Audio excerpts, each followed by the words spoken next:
সবাই যখন মৃত্যুটাকে ভীষণ ভয় পায়, আমি তখন হাসতে হাসতে আল্লাহর কাছে ভীষণ সন্তুষ্টি নিয়ে পৌঁছতে চাই যে আমি একটা ন্যূনতম ওই জীবনটা লিড করতে পারলাম, যে আমি একটা ইনসাফের হাসি নিয়ে আমি আমার আল্লাহর কাছে পৌঁছতে চাই। সুতরাং আগামী 50 বছর বাঁচলাম, কোনো ইম্প্যাক্ট তৈরি হলো না আমারে দিয়ে, দেশের জন্য, রাষ্ট্রের জন্য, উম্মার জন্য, জাতির জন্য। কিন্তু আমি ধরেন 5 বছর বাঁচলাম, সেটার মধ্য দিয়ে যদি আগামী 50 বছরের ইম্প্যাক্ট তৈরি হয়, তাহলে অনেকদিন বেঁচে থাকায় কি সাফল্যের বলেন? শহীদ প্রেসিডেন্ট জিয়াউর রহমান কয়টা দিন বেঁচেছেন, কিন্তু ভাবেন আজকে পর্যন্ত উনি আমার অনুপ্রেরণা। হাঁটতে হাঁটতে আমার পা ফুলে যায়। আমি, আমার টিম সেদিনকে ব্যাগের মধ্যে জুতো নিয়ে তারপরে একটা শপিং মলে ঘুরছিলাম, মানে পা ফুলে গেছে, পা জুতোয় ঢুকাতে পারছিলাম না। তো জিয়াউর রহমানের একটা ওনার গল্প মনে পড়ছিল, যিনি মাইলকে মাইল যখন হাঁটতেন ওনার সাথে স্টাফদের পা ফুলে যেত, কিন্তু ওনার তো আর্মি ট্রেনিং আছে। তখন তাকে বলতো, স্যার আপনার তো আর্মি ট্রেনিং, আমরা তো আর পারি না। এই জন্য ওনাকে মানুষ রাখাল রাজা বলতো। তা আমরাও সারা বাংলাদেশের 56,000 বর্গ মাইলে হাঁটতে চাই। আমরা ইনসাফের চাষাবাদ করতে চাই, একটা স্বাধীন সার্বভৌমত্বের সততার বাংলাদেশ তৈরি করতে চাই। আল্লাহ যে কয়দিন হায়াতে রাখবেন এই লড়াইটা করব। যেদিন নিয়ে যাবেন আমি স্বপ্ন দেখে যেতে চাই, আমি আমাদের এমন টিম, আমি আমার সন্তানকে রেখে যেতে চাই, আমার মৃত্যুর পরে যেন এই লড়াই বন্ধ না হয়, এই লড়াই যেন বাংলাদেশে কিয়ামত পর্যন্ত জারি থাকে।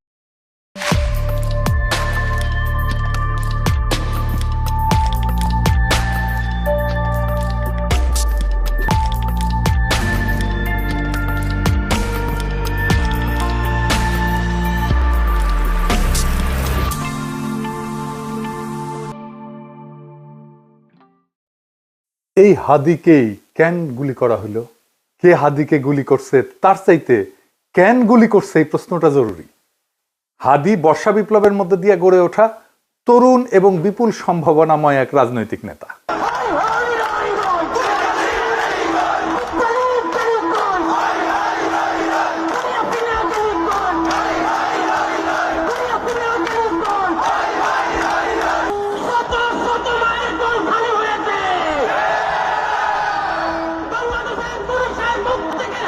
অনেকে আওয়ামী লীগের দিকে আঙুল তুলতেছে।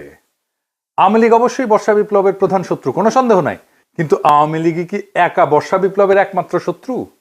না, রাজনৈতিক দলগুলো যারা হাসিনা বিরোধী লড়াই করছে তারাও তো বর্ষা বিপ্লবকে ধারণ করে না। সরকারের মধ্যে বিপ্লব বিরোধী ধান্দাবাজ অপদার্থ ধ্বজভঙ্গ লোকেরা ঢুকিছে একের পর এক। প্রফেসর ইউনূস নিজের বউয়ের ডাক্তাররা ঢুকাইছে মন্ত্রী পরিষদে, বন্ধুর পোলারে ঢুকাইছে, তার গ্রামীণ ব্যাংকের লেসপেন্সার সব ঢুকাইছে, পলিটিক্যাল পার্টিগুলো তাদের নিজেদের লোকদেরকে ঢুকাইছে, এবং বেশিরভাগই অপদার্থ।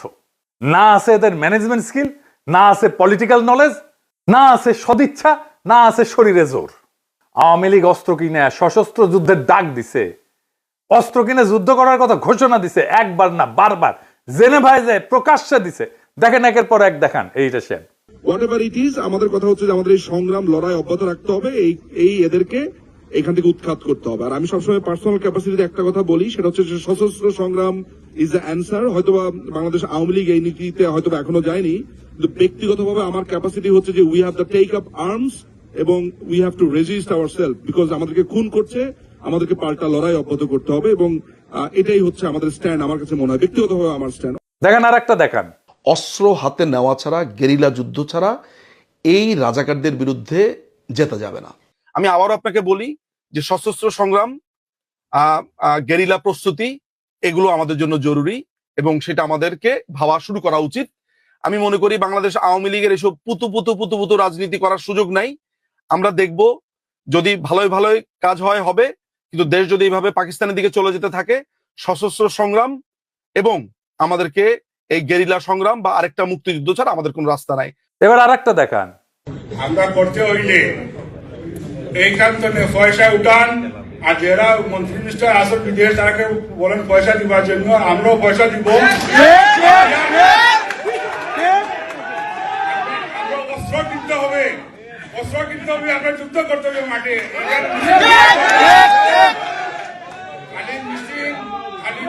মিছিল করলেও চলবে না, আমরা অস্ত্র ধরতে হবে, আমরা মাঠে নামতে হবে। দেখেছেন শুধু কি এরা হাসিনা লেসপেন্সার, হাসিনা নিজেই বিপ্লবীদের হত্যার নির্দেশ দিছে। শুনেন, কথা কম গাছ বেশি। নেত্রী আমাদের যে ভাই বোনদের হত্যা করেছে, আমরা অস্ত্র তুলে নিয়ে এদেরকে হত্যা করবো ইনশাল্লাহ আগামীতে। মুখে কথা একটু কম বলো তো, যারা কথা বেশি বলে তারা কিছু করতে পারে না। কথা কম গাছ বেশি, ঠিক আছে? মুখ দিয়ে বলতে যেও না, আগে করে দেখো। ঠিক আছে, খোদা হাফেজ। শুনেছেন? তারপরেই তো এই ঘটনা। একটা রাষ্ট্রের বিরুদ্ধে সশস্ত্র সংগ্রাম বা প্রকাশ্য খুনের নির্দেশ দেওয়ার বিরুদ্ধে কিছু করছে প্রফেসর ইউনূসের সরকার? কিছুই করে নাই, কিচ্ছু করে নাই। আর ওদের সাহস আকাশে চড়ছে। হাসিনাকে ভারত ফেরত না পাঠাতে চাইলে নাকি আমাদের কিছুই করার নাই, এই বলে তৌহিদানন্দ প্রভুপাদ। শুনেন, ভারতকে রাজি হতে হবে অথবা চাইতে হবে তাকে ফেরত পাঠানো। রাজি না হলে আসলে তো করার কিছু নেই, আমরা রাজি করানোর চেষ্টা করতে থাকতে পারি, এটুকু। যেটা প্রথমে যেটা বলছিলেন, এটা একটু প্রসেসের ব্যাপার আছে, প্রসেসে চলছে, দেখা যাক আমরা কতটুকু অ্যাচিভ করতে পারি। শুনেছেন? এটারে বিএনপি ঢুকাইছে, দেখে দিলাম এটা উপদেষ্টা মন্ডলীতে। এতটাই অপদার্থ, করার কিছু নাই তো তুই উপদেষ্টা আসিস কেন? 111 আমলা ওরে বানাই দিছে মন্ত্রী। এরা গালাইলে ওর গায়ে মাখে না, এতটাই নির্লজ্জ, এতটাই ক্ষমতা লোভী। এদের দিয়া প্রফেসর ইউনূস ফ্যাসিবাদের আগমন ঠেকাবে। হ্যাঁ, কি আর কমো, বালটা ঠেকাইতে পারবে। নির্বাচনের তফসিল ঘোষণা করছে না, দেখেন কি ভয়াবহ রক্তপাত হয় এই পুরা নির্বাচনের সময়। কিছুই ঠেকাইতে পারবে না। কেউ তো কথা শোনে না, আমলারাও কথা শোনে না। ক্ষমতায় বসেছে, রাষ্ট্রযন্ত্রের উপরে কোনো নিয়ন্ত্রণ প্রতিষ্ঠা করতে পারে নাই এই 2 বছরে। এত সাপোর্ট দিয়ে গেছে, কোনো স্যাদব্যাদ নাই। আচ্ছা বলেন, এনএসআই, ডিজিএফআই যদি না জানে কারা ঢাকা 8 আসনের প্রার্থী শরীফ ওসমান হাদিকে হত্যার উদ্দেশ্যে গুলি করছে, তাহলে এই সংস্থাগুলো বন্ধ করে তো দিতে হবে। এগুলো রাখার যুক্তি কি? এই সংস্থা দুইটার প্রধানদের আজকে তো বিদায় করে দেওয়া উচিত। এরা কিছুই করতে পারবে না। জাতীয় নিরাপত্তা উপদেষ্টা একজনকে বানাইছে। হ্যাঁ, অনেকে বলে আপনার গুরুজন, হ্যাঁ, ওনারা নিয়ে ভিডিও টিডিও বানাইছেন। ওনারে আবার তা আমি কি করব? যে যায় লঙ্কায় সেই তো হয় রাবণ। সে ক্ষমতা উপভোগ করিচ্ছে আর বিএনপির সাথে ঘুটু করিচ্ছে, বিএনপির সাথে ঘুটু করিচ্ছে যেন বিএনপি তাকে পররাষ্ট্রমন্ত্রী বানায়। হাদিকে খুন করার এই ভয়ঙ্কর অপারেশনে যারা যুক্ত ছিল তাদেরকে গ্রেপ্তার করে বিচারের আওতায় না আনতে পারলে প্রফেসর ইউনূস সরকার 12 ফেব্রুয়ারি জাতীয় নির্বাচন সম্পন্ন করতে পারবে না, লিখে রাখতে পারে। বর্ষা বিপ্লবকে কোনোভাবে মেনে নিতে পারেনি কায়েমি গোষ্ঠী। আর এক দল আছে বর্ষা বিপ্লবকে বিপ্লব বলে স্বীকারই করতে চায় না, বলে এটা অভ্যুত্থান। এটা অভ্যুত্থান নাকি বিপ্লব খুব নির্দোষ বিতর্ক বইলা মনে হয় না, কিন্তু এখানে লুকায় আছে হাদির গুলি খাওয়ার নিশানা। আসেন সেটা বুঝে দেখি। এক শ্রেণীর জাউরা আছে, দেখবেন বলবে আইসে আমি সহ কয়েকজন নাকি দেশটারে অস্থির করে রাখছি। বিপ্লবের পরে কোনো দেশ সুস্থির হয় না, কখনো হয় না। বিপ্লবের ইতিহাসে এটা নাই। সুস্থির করার জন্যই বিপ্লবী সরকার লাগে। অভ্যুত্থান আর বিপ্লব এক জিনিস না। আমি যদি বাঘরে বিলাই ভেবে ম্যানেজ করি তাহলে বাঘ বাঁচবে নাকি বিলাইয়ের সার্ভিস আদর পাবো আমি? কোনোটাই তো হবে না। এই বিপ্লব না অভ্যুত্থান, এই জিনিসটা বুঝার ভুলের এই খেসারত জাতিকে দশকের পর দশক দিতে হবে। আমি বলে দিলাম, আমি পরিষ্কার করে বুঝাই বলি কেন অভ্যুত্থানের পরে দেশ দ্রুত স্বাভাবিক হয় আর কেন বিপ্লবের পরে দেশ দীর্ঘদিন অস্থির থাকে এবং কেন বিপ্লবের সঙ্গেই প্রতি বিপ্লব জন্ম নেয় কিন্তু অভ্যুত্থানের পরে প্রতি বিপ্লব জন্ম নেয় না। আসেন সেই জিনিসটা বুঝে দেখি। অভ্যুত্থান মানে কি? অভ্যুত্থান মানে ক্ষমতার হস্তান্তর, রাষ্ট্রের রূপান্তর না। ক্ষমতা এক হাত থেকে আর এক হাতে যাবে, রাষ্ট্র বদলাবে না। অভ্যুত্থানে বদলায় কে শাসন করবে, কিন্তু বদলায় না রাষ্ট্রের কাঠামো, আইন, আদালত, ব্যুরোক্রেসি, সেনাবাহিনী, তার কর ব্যবস্থা, আন্তর্জাতিক চুক্তি। এই জন্যই আমরা ভারতের সাথে হাসিনার কর চুক্তি বাতিল করতে পারি নাই। এই কারণে অভ্যুত্থানের পরদিন ব্যাংক খুলে যায়, অফিস চলে, পাসপোর্ট ইস্যু হয়, কোর্ট বসে, বিদ্যুৎ আসে, রাষ্ট্র কাজ করে। কারণ রাষ্ট্র তখনও জীবিত থাকে, শুধু চালক বদলায়। আর 2024 বর্ষা বিপ্লবে কি হয়েছে এটা চিন্তা করে দেখেন। থানা ফাঁকা হয়ে গেছে, পুলিশ নাই, পালায় গেছে। আদালত ফাঁকা হয়ে গেছে, বিচারপতিরা পালায় গেছে, প্রধান বিচারপতি সহ। হয় নাই? বিপ্লব মানে কি? বিপ্লব মানে শুধু শাসক বদল না। বিপ্লব মানে কে শাসন করবে, কেন শাসন করবে, কিভাবে শাসন করবে, কোন আইনে, কোন নৈতিকতায়, সব প্রশ্ন নতুন করে তোলে, নতুন করে ফয়সালা হয়। হান্না আরেন্ট বলছিলেন যে ইংরেজিতে লিখেছে, ইংরেজি যেহেতু লিখেছে ঠিকই লিখেছে, তাই না আমি বাংলা কইরা বলি। বিপ্লব মানে নতুন কর্তৃত্ব তৈরি করা, নতুন কর্তৃত্বকে প্রতিষ্ঠা করা। বিপ্লব মানে পুরনো বৈধতা ধ্বংস, নতুন বৈধতাকে আনা। নতুন বৈধতা আনতে হয় বিপ্লবী সরকার দিয়া। সে বিপ্লবী সরকার যদি আপনি না করেন, আপনার বৈধতা, আপনার কন্ট্রোল, আপনার নিয়ন্ত্রণ, আপনার অথরিটি দাঁড়ায় না। প্রফেসর ইউনূসের অথরিটি দাঁড়ায়নি, এই জন্যই দাঁড়ায়নি। কেন হয় প্রতি বিপ্লব হয় বিপ্লবের পরে? কারণ বিপ্লব কাউকে না কাউকে বলে তোমার দর্শন ভুল, তোমার আদর্শ ভুল, তোমার বিশ্বাস ভুল, তোমার সম্পত্তি অবৈধ, তুমি দেশের শত্রু, তুমি জনগণের শত্রু। তাই যখন কেউ সব হারায় তখন সে লড়াই করে। অভ্যুত্থানে কেউ সব হারায় না, বিপ্লবে অনেকে সব হারায়।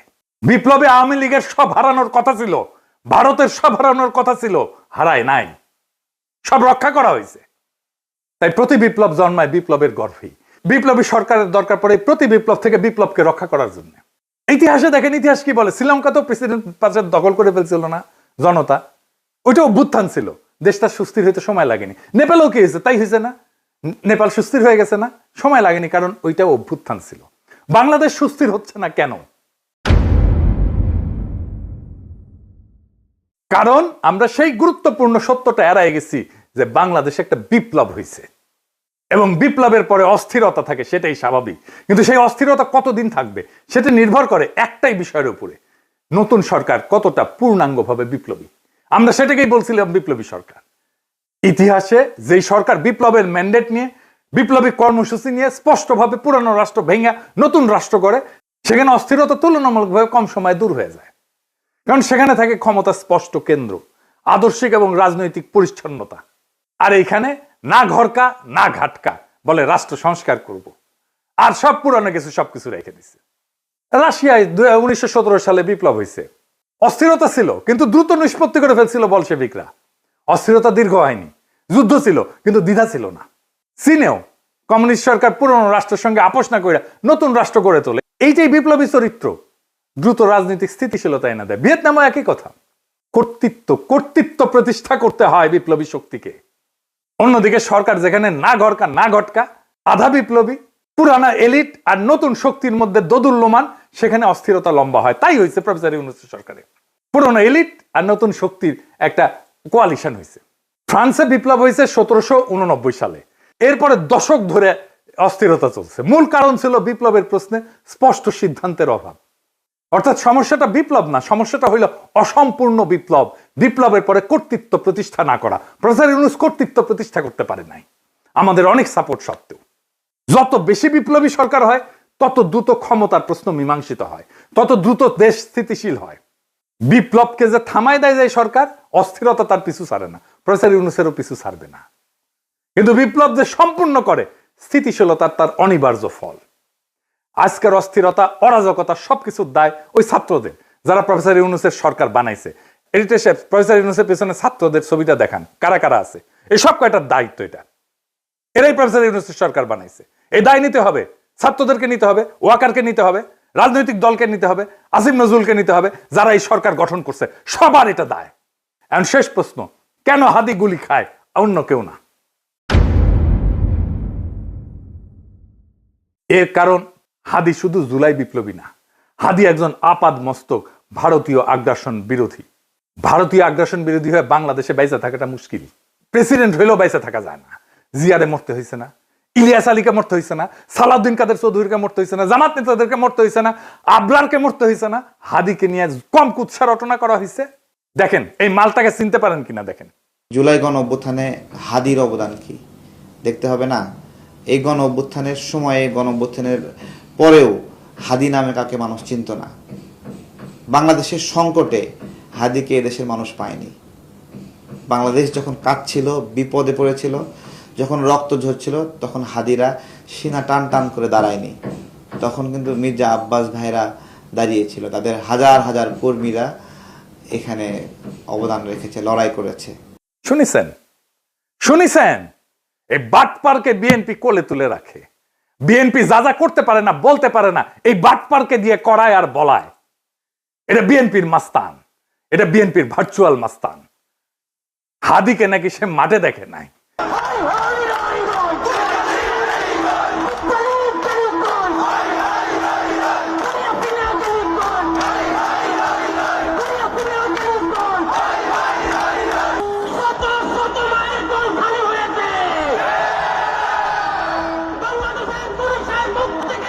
ওই বর্ষা বিপ্লবের হেডমাস্টার, ওর কাছে রোল কল কইরা বর্ষা বিপ্লবের স্টেক নিতে হবে। ওরে কিছু বললে বিএনপির বুদ্ধিজীবী ডাক্তার জাহেদ পর্যন্ত সেট করে ওঠে, কাইন্ডে শেষ হয়ে যায়। এই এপিসোড যখন রিলিজ হবে তখন হাদির ঠিক কি অবস্থা থাকবে আমি জানি না। এখনো পর্যন্ত হাদি ভালো আছে। হাদির কথায় আপনারা বারে বারে মৃত্যুর কথা আসতো, শহীদ মৃত্যুর কথা আসতো। আমরা তার এইরকম একটা কথা শুনেই এপিসোডটা শেষ করব। কিন্তু একটা কথা আপনাদেরকে স্পষ্ট করে বলে যেতে চাই, জুলাই বিপ্লবকে বিজয়ী করা ছাড়া আমাদের সামনে আর কোনো রাস্তা খোলা নাই। প্রফেসর ইউনূস বিপ্লবকে লক্ষ্যভ্রষ্ট করেছে। আমরা আবার সেই বিপ্লবকে সম্পন্ন করব, বিজয় করব। প্রয়োজনে আবার এক নদী রক্ত পাড়ি দেব, কিন্তু বিজয় নিয়ে ঘরে ফিরবো ইনশাল্লাহ। ইনকিলাব জিন্দাবাদ। মন খারাপ হয় যে আল্লাহ যদি আমাকে কোনোদিন নিয়েও যায়, তো এই যে ছেলে মেয়েগুলো, মানে আমি আল্লাহর কাছে সবসময় দোয়া করি। আপনি জানেন যে আমার আল্লাহ একটা সন্তান দিছে, 3 মাস ওর বয়স। আমার বাচ্চাটা তো আমি 3 মাসে 30 মিনিটও কোলে নিতে পারি নাই। তো আমার ওয়াইফ খুব মাঝে মধ্যে আর কি মজা করে বাচ্চারে বলে যে ইনকিলাব মঞ্চের মুখপাত্র তোমার সাথে দেখা করতে আসছে। তো আমার এই প্রথম মনে হলো কি যে আমি ভাইয়ারে বলি, ভাইয়া আল্লাহ যদি আমাকে নিয়ে যায়, আমার বাচ্চাটার দিকে একটু খেয়াল রাখেন। তো এই কথাটা আমি বলতে পারিনি। আব্বার একটা, মানে আপনি যদি বলেন যে আমার সারা জীবনের যেটুকুন সততা, সাহস, লড়াই, এটার দুনিয়ার সমস্ত শক্তি আমার আব্বা। আমি যদি কিছু হইলেও করতে পারি সততার সাথে, আল্লাহ যদি আমার রহম করে, তাহলে আমার ছেলে, আমার পরিবার, আমার ভাই বোন, আমার ইনকিলাব মঞ্চের ভাই বোনগুলো, এগুলো আল্লাহ দেখবে যেভাবে আল্লাহ এখন আমাদেরকে দেখতেছে। সুতরাং কারো কাছে আর কোনো প্রত্যাশা নেই।